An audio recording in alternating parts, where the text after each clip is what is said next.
is second or first.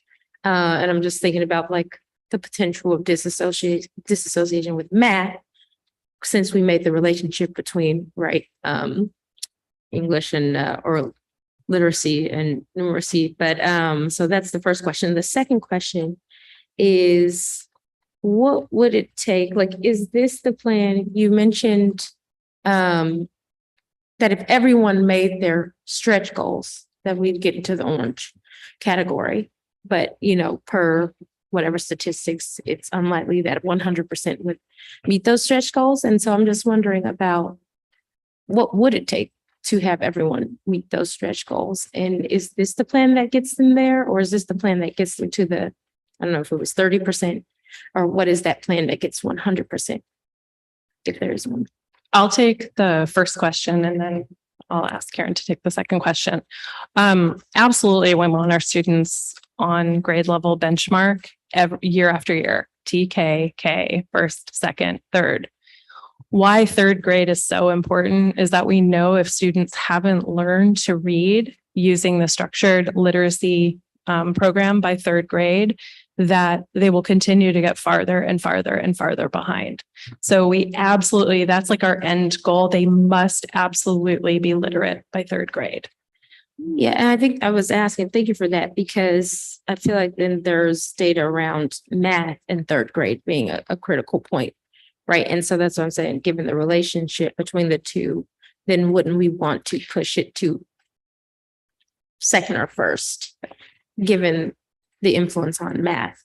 Absolutely. And I think when we talk about our math goal in terms of being numerate, what that really actually means is understanding numbers. Much of what the students are assessed in third grade and beyond in math is connected to literacy. If you cannot read the assessment questions, you're not going to be able to show growth.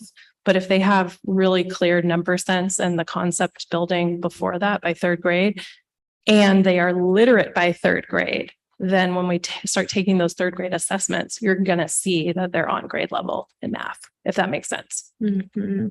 But you are not incorrect. We want them, ideally, we want all of our kids accelerated as soon as possible. Yeah. Exactly. Mm-hmm. Such a good question. I'm happy you asked it. I think it's complex, and I think there's three things that would need to happen for the majority or all of kids to meet their stretch growth. So number one, when we're adopting a new curriculum, it's really important to implement to fidelity. And some of that means we need to have the time to do it. So we need to make sure that all kids have the amount of literacy instructional time that they need. Number two, right now, I'm feeling like Austin last week when he regretted all the animation. Here we go. Right now, these percentages represent by grade level the percentage of kids who are in need of K2 phonics instruction. So iReady is kids in grades 2 to 8 who are, grappling with complex text and reading comprehension. And so right now, 88% of our second graders who are going to take iReady can't decode, right? So some of this work is closing the gap over time, right? And making accelerated growth every single year, so that if I get super strong instruction this year and super strong instruction next year, and I grow a year and a half each year, in 2 years, I'm making 3 years of growth. Some of it's a bit of a longer term trajectory, I think. And the third thing, you think about tiered instruction and where our data currently is, most of our kids are here. That doesn't mean they are intensive as in like they have tier 3 needs. It means their literacy data is at a tier 3 level. In an ideal world, kids would be receiving a higher dosage of literacy intervention. Right now, we're doing a great job with tier 2, and we definitely have some kids who need more. So I think we need to think strategically about, if we want to accelerate kids, this year and in the future, how are we going to, create the conditions and put structures in place that can really happen?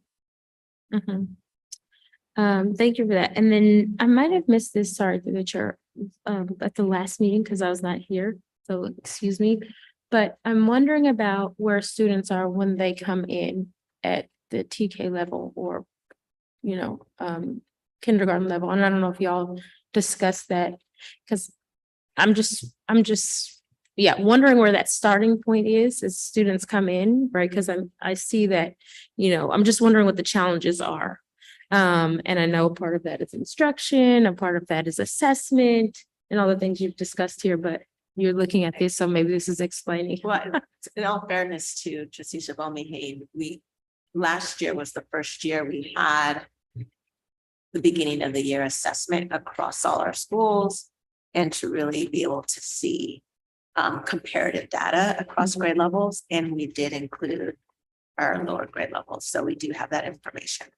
Do you want to elaborate a little bit?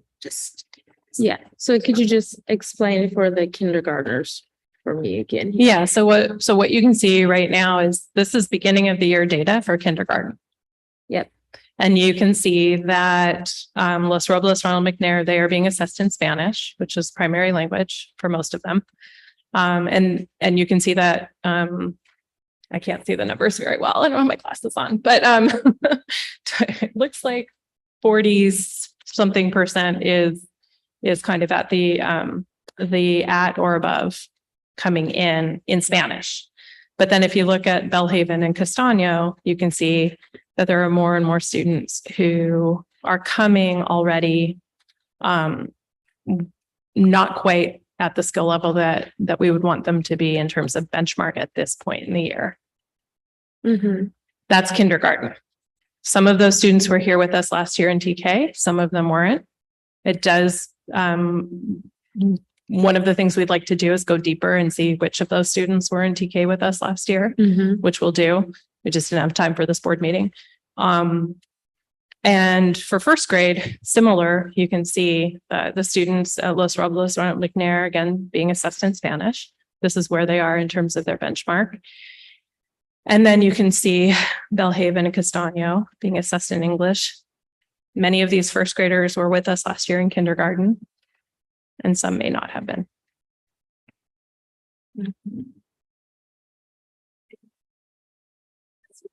Trustees, we would want for example, if we're looking at this data, looking at the school at the top, Los Robles, Ronald McNair, their incoming data, we want to continue to improve this. And so middle of the year assessments should be Better. or better. And then when we come back in the fall of next year, these same cohort of students should also continue to improve. But to Sarah's point, we want to also look into our current first graders. How did they do last year? And are they starting off better than when they ended?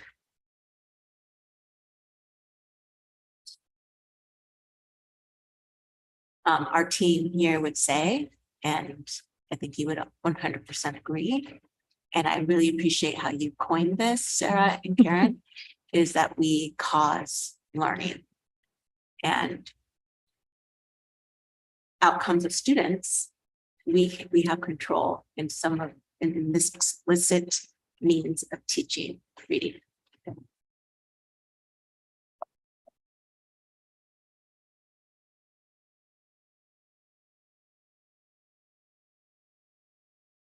I think Trustee Shabomihane has a question that she's forming, so I'm giving her some time. Thank you. No, I'm thinking. I don't know that I have a question. Do you have a question? No, I think I just, when we think about this assessment, this is a literacy assessment. And so in kindergarten, from what I remember, they're asking the letters, say all the letters, and from A to Z. And so essentially the reading is not happening, or I don't know. When does the reading come into play? I can share more if that's okay. Sorry, I didn't mean to cut you off. Go ahead. I assessed many of those students, so I know this test very well. So I want to say Dibbles is this language doesn't sound great, but this is what it's called. It's a predictor of risk of future reading failure. Okay. The fact that so many kids are in the red in kindergarten is not overly shocking to me. If you didn't get TK or pre-K and you didn't have somebody teach you the letters and sounds, like, of course, you're not going to know it. What we want to see over the course of the year in kinder is that red is shrinking drastically and the green and blue are growing. There's multiple subtests. They're each a minute. They're given one-on-one with the teacher. It's timed. The two tests that all kindergartners take in English or Spanish is called letter naming fluency. How quickly can I say, how many letters can I say in a minute? And that's on purpose. It's called rapid automatic naming, or RAN. It's highly predictive of your risk of future reading failure. That's the first one. The second one is called phonemic segmentation fluency. So say cat, I can say at. Can hear the different sounds and separate them. Also highly predictive of how much I'm going to struggle with reading, because that has to do with going back to that brain picture, how the brain processes phonemes, how we hear and can break apart. So that's what the kindergarten piece is. In first grade is when the assessment starts to ask kids to identify the sounds and string them together to blend words. So 3 sound fake words, so they can't be reliant on kids memorizing. So the fake word might be NUV. They need to say NUV. If they do well on that, then more challenging assessments open up, like sight words or reading a passage. So sort of the test adapts to what the kids are doing. So then, thank you for that question through the chair.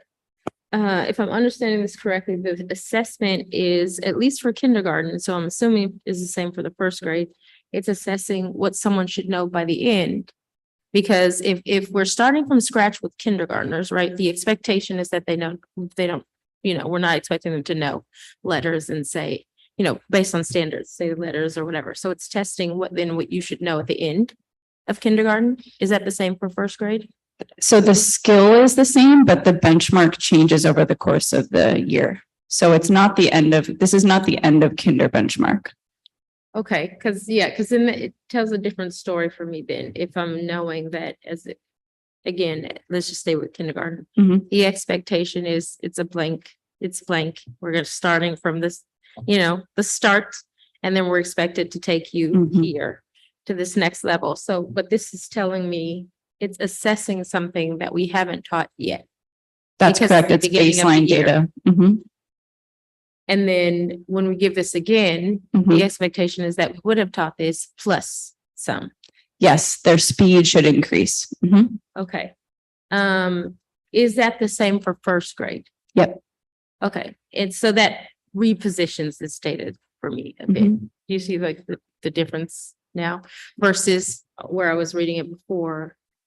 Let's take first grade, where you actually have an expectation of growth from what you learned in kindergarten, Mhm. and it's saying you're at X Mhm. percentage. Mhm.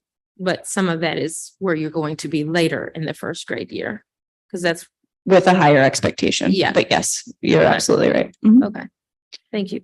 You're welcome. I would say the one thing I just want to add is, like, yes, it tells us benchmark, but it tells us what kids need, right? So like this group of kids in the red at Castaño, for example, like they need a lot of targeted support. What this test tells us, right? It's a predictor of risk of future reading failure. If they don't get strong tier 1 and tier 2, they're at risk for reading failure in 3 years.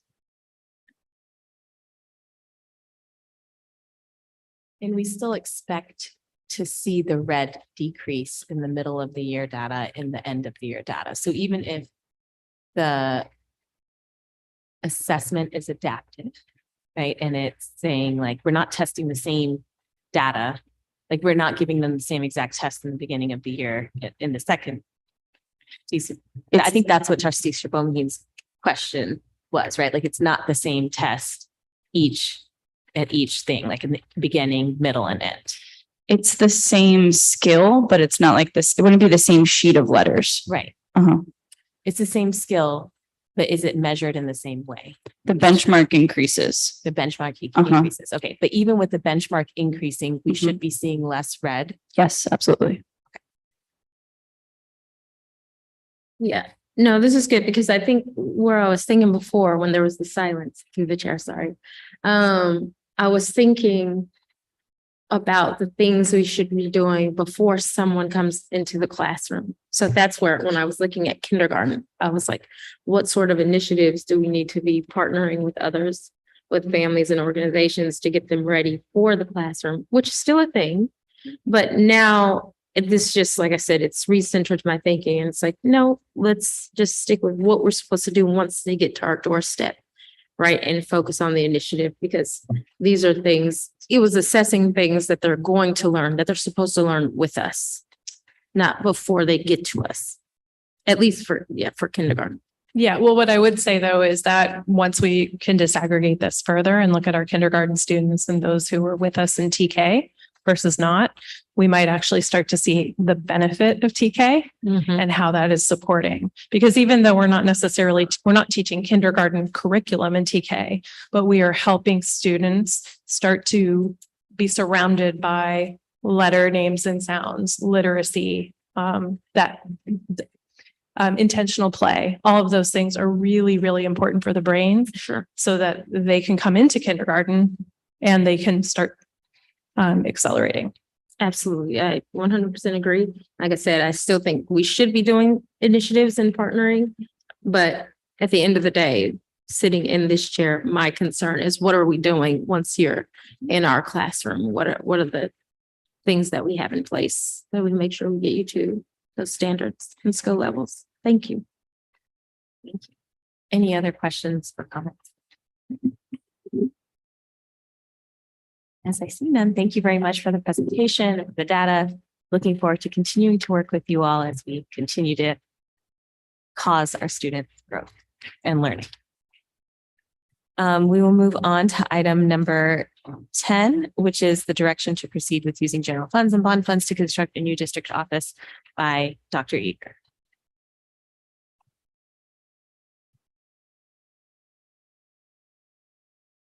Good evening, trustees.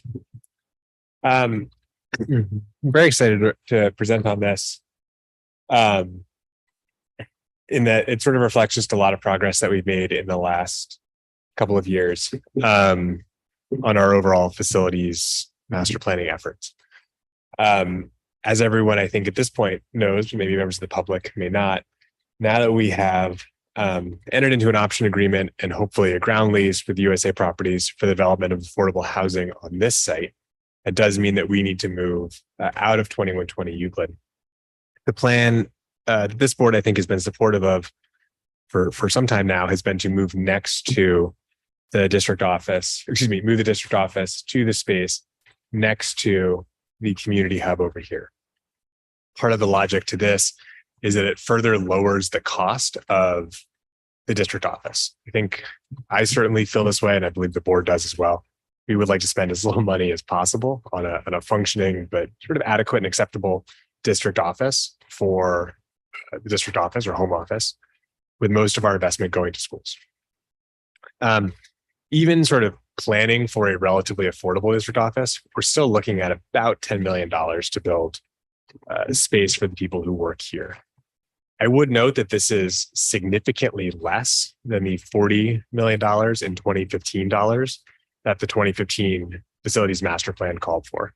So I think we're certainly thinking smaller.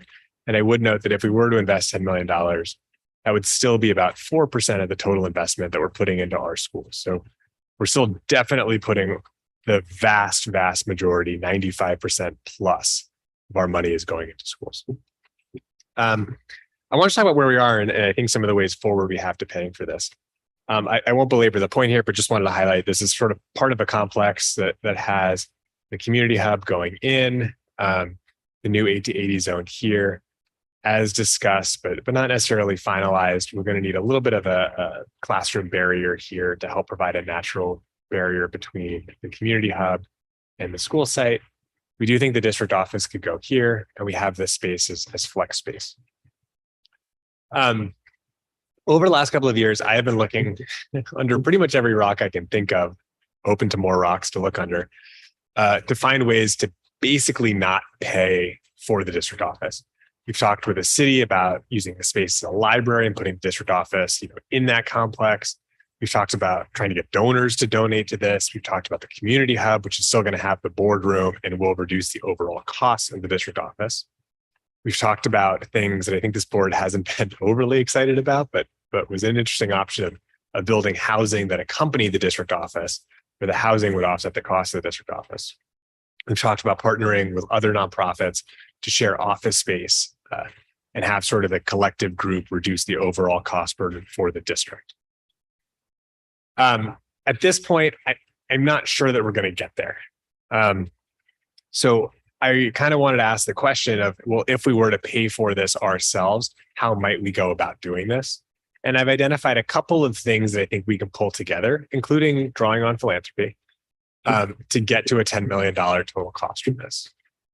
Those sources, and I won't go into a ton of detail here, but happy to answer any questions. We do have some accumulated redevelopment agency funds over the last few years. These are funds that can only be used on construction projects. So they're not bond funds, but they are earmarked in a similar way. The second category is bond funds.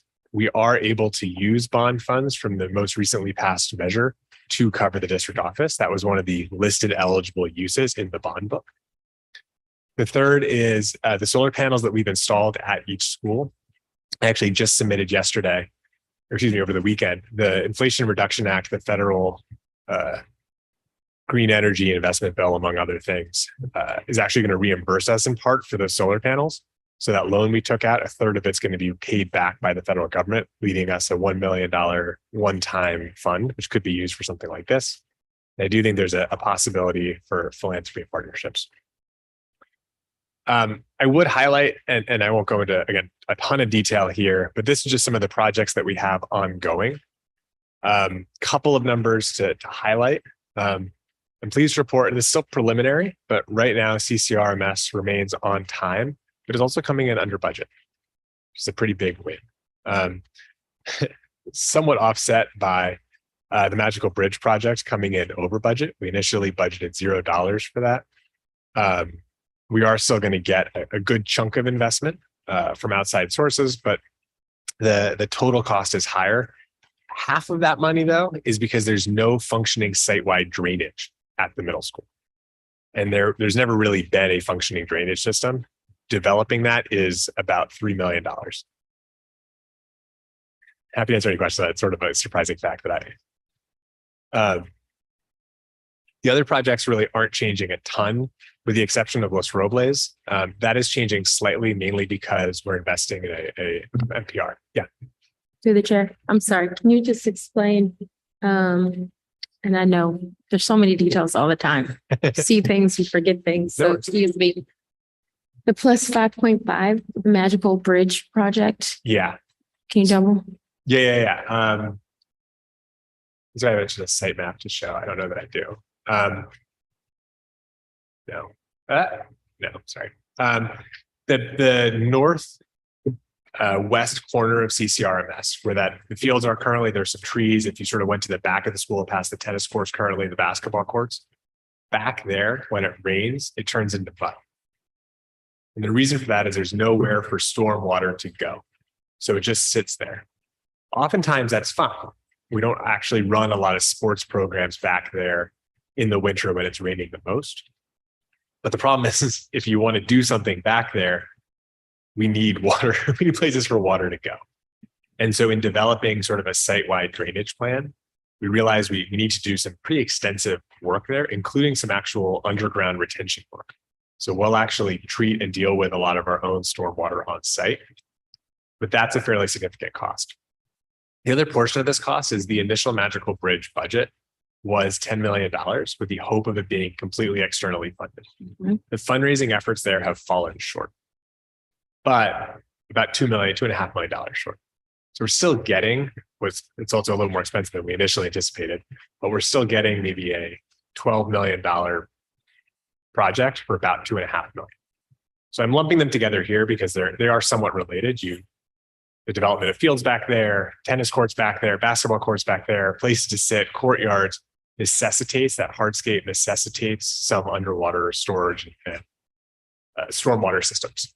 Thank you for that. And I'm sorry to interrupt you. No. Last quick one. Is there a similar issue at Castano with the drainage? Or I'm remembering like a year or two? Oh, Okay. Are you referring to the Yeah. entrance when it rains heavily? And just wondering if it's something that's included in here or if it's something that, you know what I mean?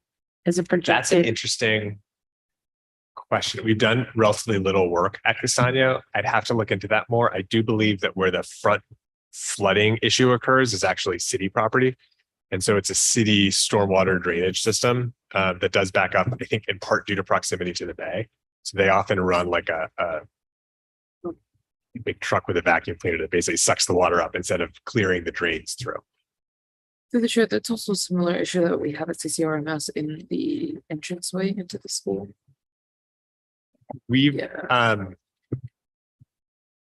How's the city speak done? carefully. The city,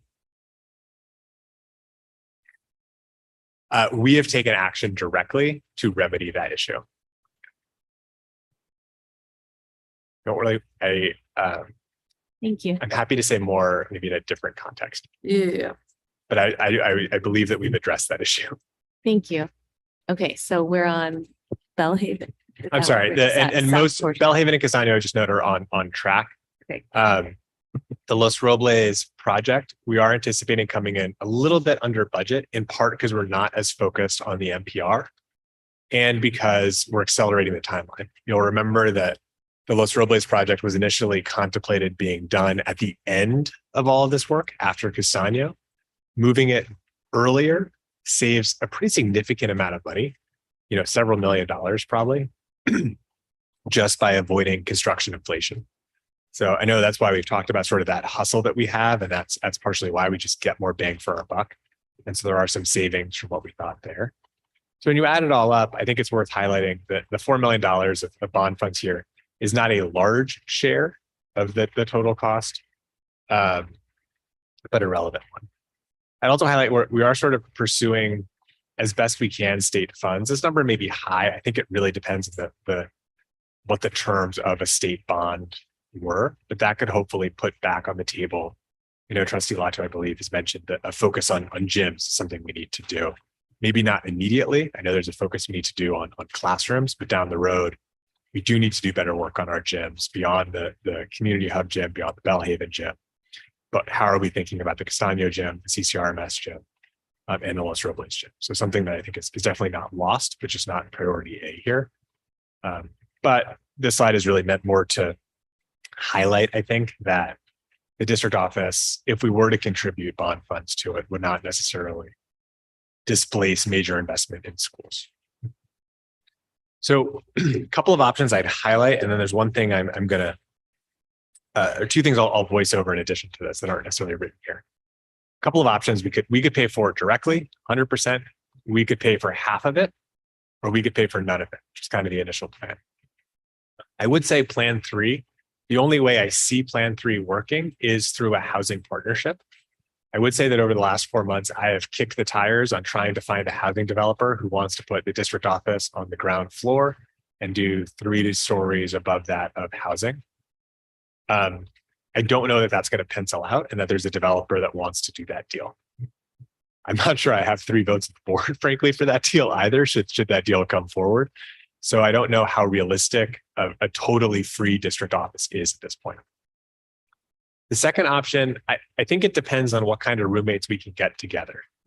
I have received some, I would say, real interest from Stanford University, some folks at their law clinic, as a potential opportunity to partner together with some of the folks doing work there at the law clinic and potentially at the Haas Center. I don't have anything in writing, I don't have anything formal, but we certainly have pretty seriously explored the ideas, and I think there's real interest there. But it would probably bring in something like $1.5 million to the district and will look similar to other deals that board has approved with EPAT and other organizations to have a longer lease that brings in money. So I know those deals have always been complicated, and I would highlight that gathering all those roommates, pulling them all together is both a lot of work, does not have a 100% chance of success, and may not be a deal that the board ultimately ends up liking. So while this is, I would say, cheaper for the district, right? It allows us to invest more in schools. It's not a deal without strings attached, right? So I think at this point, I'm interested in something like the funding mix that I proposed a few slides earlier to just get this rolling as fast as we can, knowing that this does displace some funds elsewhere, but doesn't necessarily create a undue sucking of funds into this project over other funds. With that, I will conclude my presentation. And the goal for today is just direction from the board. We're not necessarily making a formal decision. We're not saying entering any contracts. We're still exploring. I'm just curious if the board has a preference between path 1, 2, and 3. Thank you for the presentations. I am opening it up to questions and comments from board members or the public. Through the chair. I know you've done a lot of asking. Community hub partners, nothing there, no interest. The folks who are currently developing the community hub, they've probably directly and indirectly contributed several, I don't know the specific number, probably $2 to $3 million to the district office, if I was going to estimate. They're contributing not necessarily to the specific building. They are building the boardroom, which is actually a fairly expensive room, but they're also building all of the landscaping, the drive aisle, and the parking surrounding this, as well as some of the utility poles will come under here, allowing us not to have to pay for as much wiring and things like that. So it's not a direct cash contribution, but by putting the community hub there, it is saving us significant amounts of money that we would have to otherwise pay to bring in a sewage line. Have we asked them? I would be happy to ask again if I haven't asked enough. Just wondering. So Okay. I'll make a note and I'm happy to ask. It's always nice. Can never hurt to ask. Yep, My mom always says. thank you. Remind the board that the contributors to the community hub are also paying for the track in That's the correct. back as well behind Disney Charles School. We can always ask more of those. Just never. Through the chair, I'm extremely grateful and thankful. Thank you. Yeah, but we have not because you asked not, and sometimes it's just not in your purview to, to think about, oh, there's this other piece we could also do. So let's put it out there. Thank you. The chair, I will agree with staff recommendation, but I will also add a little bit of homework for the board. Can you flip back to, I think, slide 6? What can we do to support the bottom highlight on the state level? Meaning, as a board, how can we, I don't want to say lobby, but how can we push in support of something like this with the potential of it bringing additional funds? I'm always, was that directed to staff or fellow trustees? No, I mean, would it What- be helpful for us? Oh, okay. But that was directed to me, not to your fellow trustees. If we drafted it like a resolution and sent it to our state agency in support of passing that potential bond. I don't know if let's do that. Staff always has to be careful answering questions about electoral issues. But I would say in the past, the board has passed resolutions in support, provided statistics to organizations about the impact that a bond would have on our community. And then trustees, individual actors have also run local campaigns or been involved in similar activities to help get out the vote and emphasized what such a bond would do for the district. Thank you for that. I'll wait till you make your note. And then my question is, I am in support of the staff recommendation. But I do have a question of I know that with number 2, we had talked to these few organizations who were considering partnership, and maybe that's not the right way because it's slower and the cons that you have there. Would those organizations be interested in renting space from, like, is this, as we build this district office, are we going to also consider that? You know, is this $10 million also going to capture having possible tenants? Thank you. Like those organizations who would like to invest in that way. And to some extent, if we do lease out some space, then is there going to be some cost savings in the long run? Maybe not upfront, but later on first. It's a great question. Every square foot we estimate at about $1,000 a square foot, right? So 5,000 square feet, which would be sort of a smallish nonprofit office space, about $5 million more, just for context. So in the proposing sort of $10 million, I think that is the smallest viable space for a district our size, but it would not include, some of the agreements we've had with WIC or college FCE, thank you, or some other organizations where we've leased out spaces. I don't think we would have that sort of surplus space at the onset. We could explore, of course, moving some portables, for example, if we had some space down on the field here, I would know, we're going to need a bus yard and things like that. But if we had some space here, we could move some office space over there, potentially do that at lower cost. But I hadn't necessarily contemplated that in the initial piece. There are also some legal restrictions, I'm not aware of all of them, of using bond funds to build space you intend directly to rent out. Right. So I think I just want to be careful about some of that. I have to talk to council to explore that. But you can't use bond funds to build something and then turn around and lease it as office space. Of course. Okay. Thank you. Any other questions or comments? Trustee Shibomi, we will need your direction on which option which path you would like to go through, because they are looking for direction today. And you need my direction so that you can come back and represent. Yes. Yep, because it's not a vote. Is that why you need my direction? Just wondering. Okay. Yeah, I'm down with number 2. I'm also down with number 3. Yeah, but I also know that you've been asking and you've been out networking and all of that too. So 1 and 3. Thank you. So I think you have direction to continue to pursue path 1, but also ask for path 3 as well. Thank you. Thank you.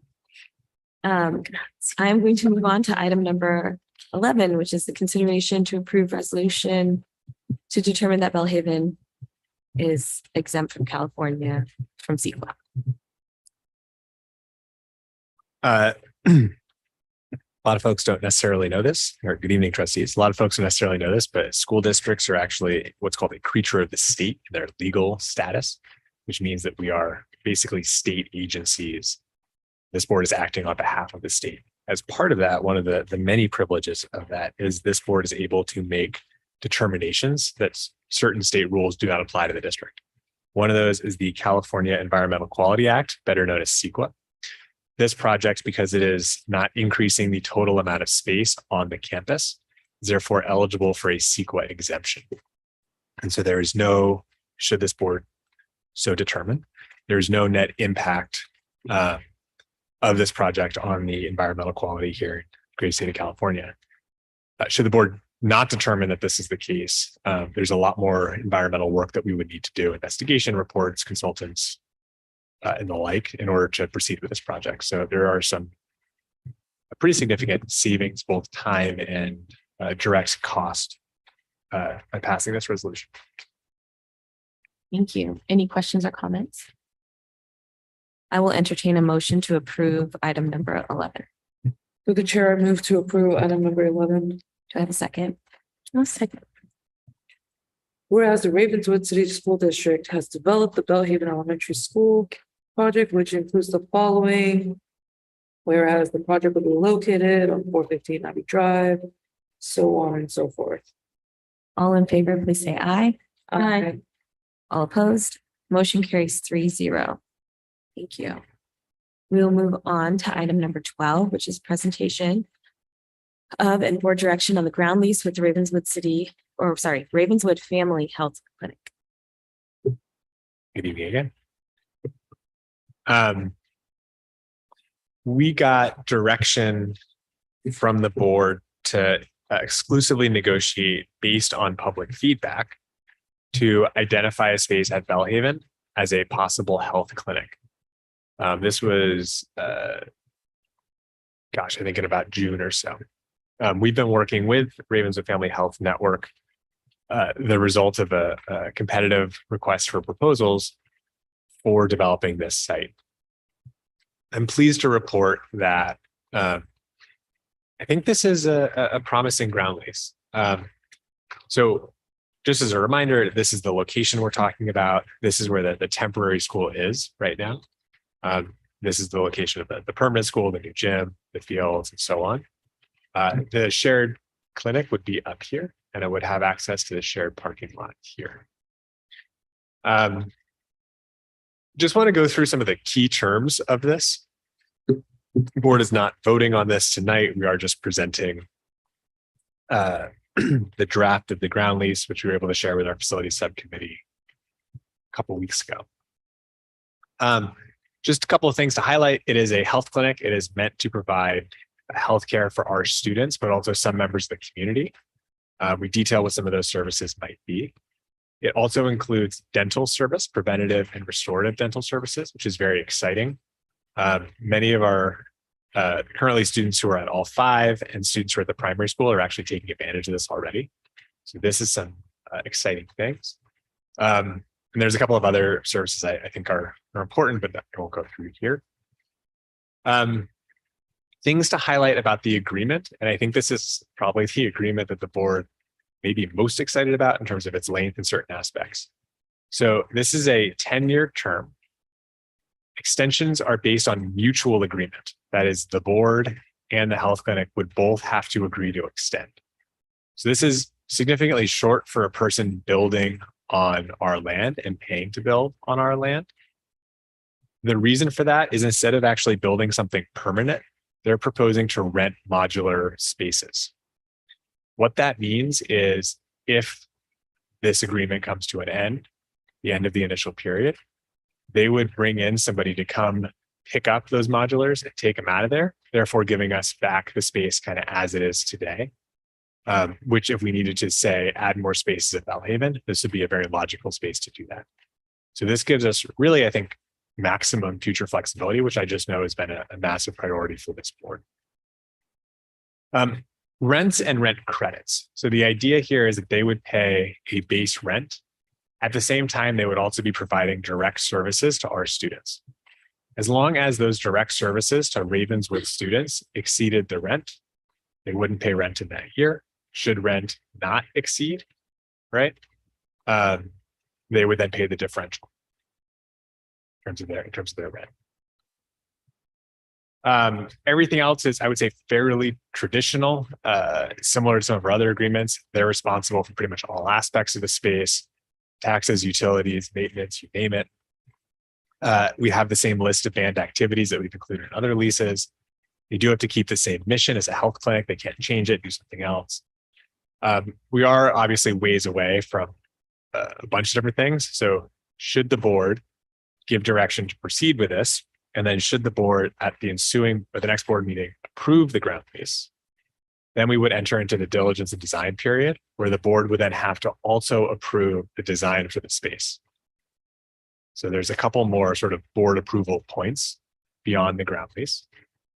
If the board approves that, that would start the sort of clock on that 10 years. And it would start the design process and the fundraising process on their end, as well as the sort of design, construction, and fundraising. With that, I'll more or less open it up to questions. Today, again, we're just seeking feedback from the board.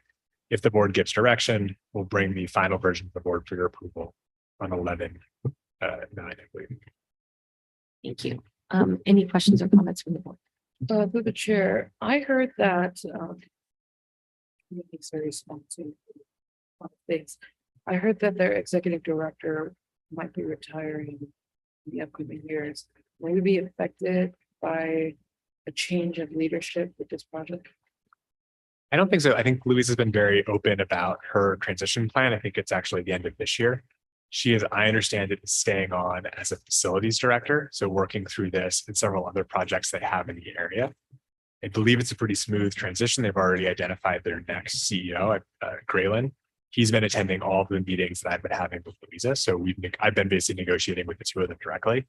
So I don't anticipate any impact from that leadership change. I think it's been very transparent, very open. It's actually gotten tricky with who signs various documents because they've been very upfront and transparent about the days and the timelines for those things. I think Graylin is actually the signatory on the ground lease. You have a question? I don't have a question. Okay, I do have a question through the chair. Can you, well, list of a question. Can you go back to about like the reimbursement or if the cost of services is over the cost of rent? And talk about that a little bit more. I just want to make sure I understand that correctly. Right, credit based on sources revenue, like the offset the rental amount. I'm going to I'll try and do some simple math just as way of illustration. Say they provided dental cleanings for every Belhaven student twice a year. Say we had 500 students at Belhaven, so that's 1,000 cleanings. Say each of those cleanings was $100 on the state reimbursement sheet. That would be $100 of cleanings times 1,000 cleanings, $100,000. That would offset the rent in that year. Say the next year they provided half as many cleanings. They would have provided $50,000 worth of health services against $100,000 rent. So they would pay $50,000. This ground lease does not obligate any health services at all. So they would have to have a separate MOU with the district that would govern sort of all aspects of any health services. Does that make sense? So there's no, in this, it's not like we're signing up for $400,000 of health services. That's not it at all. This is just saying we expect to receive as a direct benefit for our students at least $100,000 in services. And if we don't, we expect to see the differential in rent. Can you remind me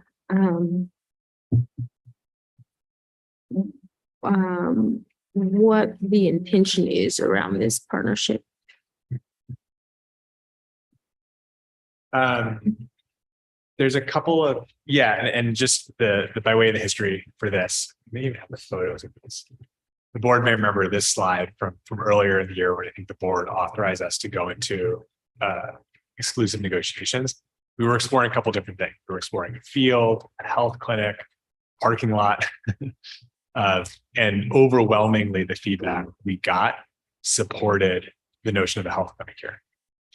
That is in part because the former Belhaven Health Clinic that was located at the Odetta Harris Center is no longer going to be in the revised Odetta Harris design.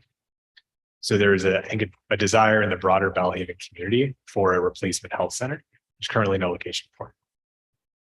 The second thing is we know as a parent, I think what we've heard from our parents is it's really disruptive taking your kid out of school. It's really hard finding time to do that. It's really hard making time out of your day to go pick them up, bring them to the dentist, come back to school. And so by locating a health clinic, sort of, I would say, a responsible distance from school, right? It allows our students to access all of these different services, as well as, frankly, I think, especially some of the prenatal work and sort of really young, early ECE work gets parents into our schools. So But they're not guaranteed to receive healthcare from there, right? Because this does not, our MOU regarding the space doesn't mandate that they provide care. I thought you said a statement about that like 5 minutes ago. Sorry. They still have to be a public health clinic. So anybody who could go to Ravenswood Family Health clinics anywhere in East Palo Alto could go to this one too. So it wouldn't necessarily preclude if you wanted to go, I believe you could walk in. Mhm. Our students, and if our students were to get treatment there, during the school day, we would need all kinds of parental waivers and things like that. All the rules governing that would be handled through a separate MOU. So this ground lease does not mean that any Ravenswood student immediately upon signing of this would go to one of those spaces. We anticipate a future MOU with them that the board would approve that'd be more of an annual MOU. Yeah, I think I'm just situating Yeah. like the benefit of proximity, and that is if you are a patient at that institution. If you are not a patient there, let's say I go to Kaiser for my healthcare, Yeah. then proximity doesn't really benefit me. I think that's correct. Okay. Just trying to Yeah. figure out how to think about things. And I interrupted. Was there a third? I've been known to say 3 and I think. You didn't say I don't that. I was think- just wondering I don't think. if I there don't was think so. another. Okay. Yeah, because I'm asking the question, again, just trying to rejog this memory. And I was thinking about the rental cost Mhm. as we have this bigger conversation about facility needs and revenue and money to Mhm. cover those facility needs across the entire district. And so I was wondering how to see this as a community service per reason number 1 or intention number 1 that you mentioned. So I'm seeing it as it's a service for the neighborhood, right, and community. But at the same time, as I think about those hard costs, right? The space at CCRMS with the mural that there is no money for. Right? You know what I'm talking about? The building?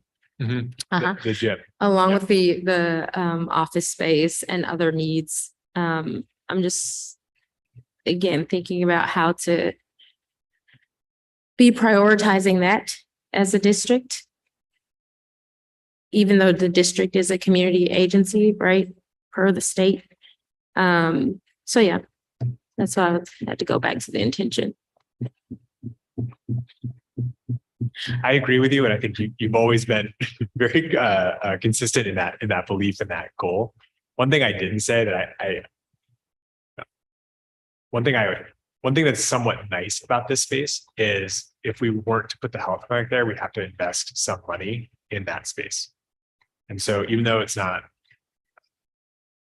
we are saving money by partnering with them in this space by not having to invest in that space. Does that make sense? Is that because there's some infrastructure that is That they're left? I paying know to there's not a install. building, but something Oh, no, no. drain agent, you know what I mean? Like, Yeah. So right now, say we wanted to build a tennis court there, right? And say the community had voted for a tennis court. Who's paying for that tennis court? It's probably us, right? And so by them putting the health clinic there, we're actually saving the cost of that tennis court, that soccer field, that grass, right?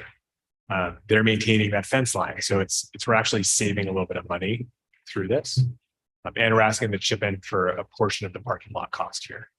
So I think I share that same thing. I don't know that you may have a higher and better value for the space, but I think we are actually getting some money directly out of this through not paying things. maybe the question is Yeah. the 100K negotiable? Maybe that's the explicit question. I don't know. Does it have to be? Yeah. Maybe that's think- just the question. I think everything is negotiable, right? I don't know. I'm just. Yeah. wondering. I I'm don't just- think. It's my I- job to put it all there. I'm just putting it there. No, I think it's a great question. And I think, let's just say their initial offer was lower. So I think we already have negotiated that quite a bit. I don't think this is an organization that has a lot of money, and I don't know what the upper limit is. I think we are close to it if we are not there. I'm happy to go back and see if we can get a little bit more. Yeah. And I'm unfamiliar with their numbers, just Totally. being transparent. I don't know their numbers. Yeah, I mean, I think they're not they're very much a money losing organization. So they're sort of fundraising on their own to raise some of this, but I'm happy to go back and take another pass at that. I'm not saying you should. I'm just. Yeah. Can't hurt. putting I out there believe for us to discuss. a wise trustee once told me can't hurt to ask, so I feel like why don't I take another crack? And just to clarify too, the 100K for the year, right? So that's per year. Per year, And growing by CPI. yes, and are they planning on trying to hit that goal to provide services that meet that number? Or do they in their mind think that, oh, we're going to maybe just hit 75% of that goal and we'll be paying 25% every single year? Like, is there, Yeah. do they have an idea? Because I know that they do the Ravenswood Health Clinic already comes out and does some dental for K-2, I believe, at our elementary schools. So I think in their mind, the way they're thinking about this, they're thinking about the rental that they're paying the modular company is effectively their rent, and they are hoping that they'll spend this whole credit. So I think their expectation is that they're going to spend this or provide those services in kind to us, that 100,000. So I'm not expecting this to bring in significant amounts of money to the district, and I don't think that should be the trustees' expectation either. So this is more about being able to provide our students more services. Okay. In the community to offer that space as a place for them to. Potentially, if there are patients there. Yes. Yes, if they're patients. But I also know that, and this is just because I have kids who I get a permission slip from K-2 to say, do they want to do the dental checkup or not? And even if I have dental insurance, they can still do the dental checkup at the school. So if I take the paper, if I fill that paper out and I say yes, they can always get the Ravenswood Health Clinic dental, the thing that they do. And they come home with cool toothbrushes. Yes, the dental screening and electric toothbrushes. And so, so I think that it is still a possibility that if a student or family that is in our school district wanted their services and they have insurance, they can still use the services when they come to the school as a whole. Yes, I think that's correct. And I think there's also things, I know they're running, I think, free flu shot clinics. So we as a district paid Kaiser to come in and do shots for our staff. Bellhaven in the future could walk over to the clinic and get their shots there, even if a member had Blue Cross Blue Shield or Kaiser or whatever. Another question. Yes. I'm sorry. Okay. Last one, I'm done. It's about the 4 or 5 year extensions. Mhm. And I know you said per mutual agreements. But I know we're not voting on the lease yet. And I don't have the lease in front of me to see the actual language of like what that entails. Right. I don't have it in front of me either. But I think that the gist of the idea here, the concept at least, is often these options are one-sided. So I can extend or end the lease. Our lease with Izzy currently, the district can unilaterally extend by a year or not. It's up to us. In this case, we would need to talk to Ravenswood Family Health Network and come to an agreement to enter into those extension periods. So it'd basically be like, we both agree to proceed with this forward. Some people have argued, prior lawyers we've worked with have argued there's no such thing as a mutual agreement. You're just agreeing to a new contract, right? And I think that's a somewhat of a fair characterization too. This isn't such a, like, they say yes and we say, then it's dead, right?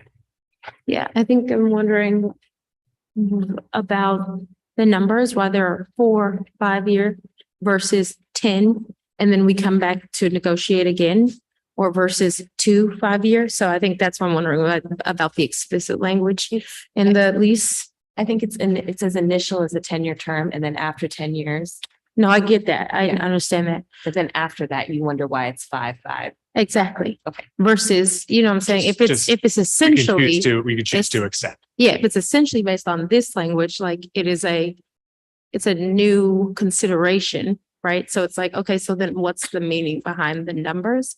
Why 4 of 5 year terms, like versus, okay, we'll bring it back to the table. So I think that's why I got to see the detail in the lease.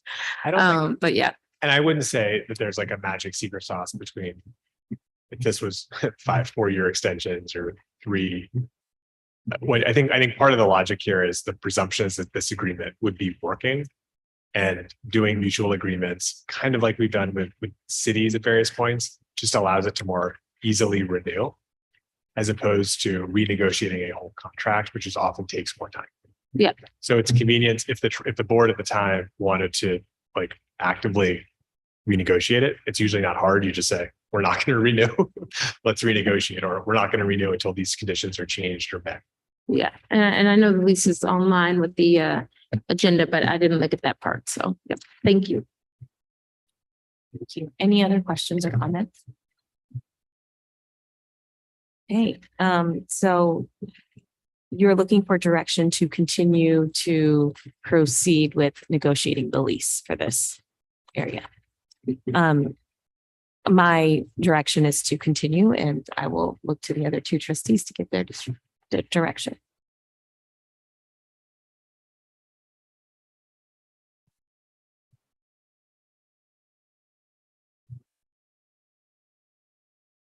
Yeah, through the chair, I don't see a problem with continuing conversation. To see where it goes, but then I would like to double down on the details, like actually go through the lease line by line with you. So, and just for, again, to be clear, it's actually 13 years versus 10 pre the extensions. Yep. Through the chair, I agree with, Nico. Thank you. So the direction is to continue, and to bring back a lease that we can, a final lease that is ready for us to review. Great. Thank you. Thank you. All right, we are going to move on to the next item, which is the consideration to approve the amended tentative agreement with CSEA.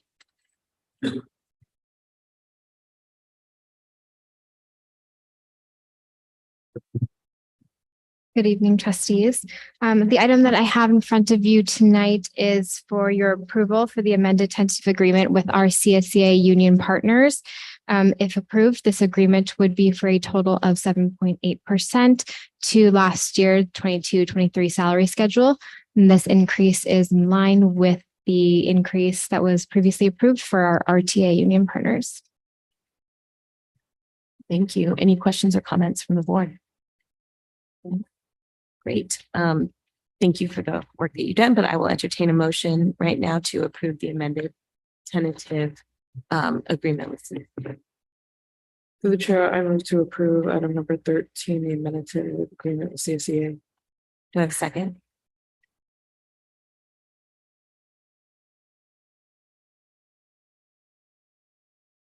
I wanted to give you the chance to Oh. second, since I- you never I- give a second or first. Oh.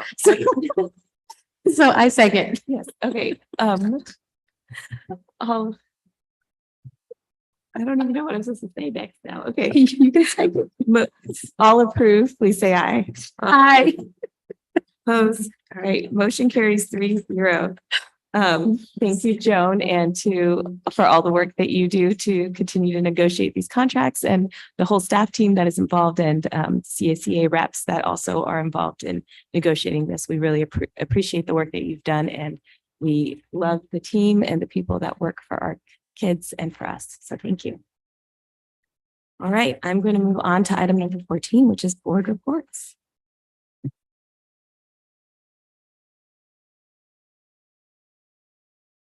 I am going to be the rep for our board for that meeting that's happening November 6th. CCSDO, the county Council on School District Reorganization or Organization. And then there is also a free flu and COVID vaccine clinic that is happening at St. Francis of Assisi on Saturday or Sunday from 10:30 to 3 p.m. There's free flu vaccines for anybody 2 years plus. There's also an updated Moderna COVID vaccine available only for uninsured and underinsured adults 19 years and up. So this is for the community. And I also know that there are some vaccine clinics as well in our school sites for employees. There are fall events happening that are also coming up. So stay safe out there. Get candy. Any other communication? All right. I'm going to move on to item number 15. Oh, wait, we have tabled item number 15, so we will not be doing that one. We're going to move on to item number 16, which is the consideration to approve the resolution with the correct number, NOSY 2410.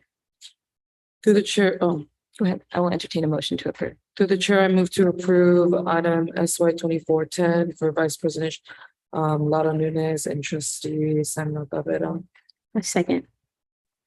Whereas education code authorizes that each member of the governing board, Vice President Nunez, trustee Gavetta, so on and so forth. All in favor, please say aye. Aye. I Motion carries 3-0. Thank you. So we will move on to item number 17. The next regular board meeting will be held on November 9th at 6:30 PM. Open session will begin at approximately 7:15 PM. And I am adjourning the October 26, 2023 Ravenswood regular board meeting is adjourned at 8:56 PM.